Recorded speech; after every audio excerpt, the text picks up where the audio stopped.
Hi అండి అందరికీ. Welcome to all in one గౌసలాగ్స్.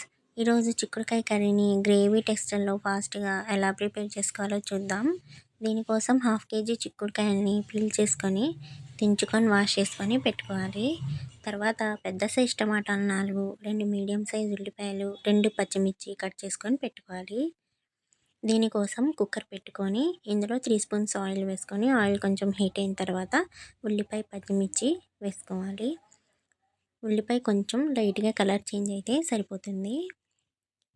తర్వాత ఇందులో 1 స్పూన్ అల్లం వెల్లుల్లి పేస్ట్ వేసుకోవాలి. అల్లం వెల్లుల్లి పేస్ట్ కొంచెం పచ్చివాసన పోయేంత వరకు ఫ్రై చేసుకోవాలి. తర్వాత కట్ చేసుకున్న టొమాటోస్ ఇందులో వేసుకొని ఆయిల్లో బాగా మెత్తగా అయ్యేంత వరకు ఫ్రై చేసుకోవాలి. ఇందులో స్పైసీనెస్ కొంచెం ఎక్కువే పడుతుందండి. టొమాటోస్ ఎక్కువ ఉంటాయి కాబట్టి కర్రీలో స్పైసీనెస్ కొంచెం ఎక్కువే పడుతుంది. 2 స్పూన్స్ కారం, టేస్ట్కి సరిపడా సాల్ట్, కొంచెం పసుపు వేసుకొని ఇలా బాగా మిక్స్ చేసుకోవాలి.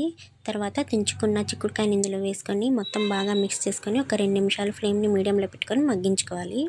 ఇలా మగ్గిన తర్వాత సరిపడా వాటర్ యాడ్ చేసుకొని ఒక 3 విజిల్స్ పెట్టుకుంటే సరిపోతుందండి. ఎక్కువ అవసరం లేదండి విజిల్స్, మనకి కరెక్ట్గా 3 విజిల్స్ అయితే సరిపోతుంది. ఇప్పుడు ప్రెషర్ పూర్తిగా పోయిన తర్వాత వాటర్ కంటెన్సెన్సీ మనకి ఎక్కువ ఉంటే ఒక 2 నిమిషాలు ఫ్లేమ్ని మీడియంలో పెట్టుకుంటే సరిపోతుంది.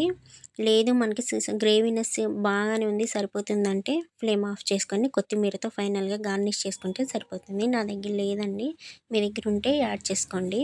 ఇంతండి, చాలా సింపుల్గా టేస్టీగా ఫాస్ట్గా చిక్కుడుకాయ కర్రీ ఈ విధంగా ఉంటుంది. ఈ వీడియో మీకు నచ్చితే మన ఛానల్ని లైక్ చేయండి, కామెంట్ చేయండి, సబ్స్క్రైబ్ చేసుకోండి. మరిన్ని వీడియో కోసం వాచ్ చేయండి.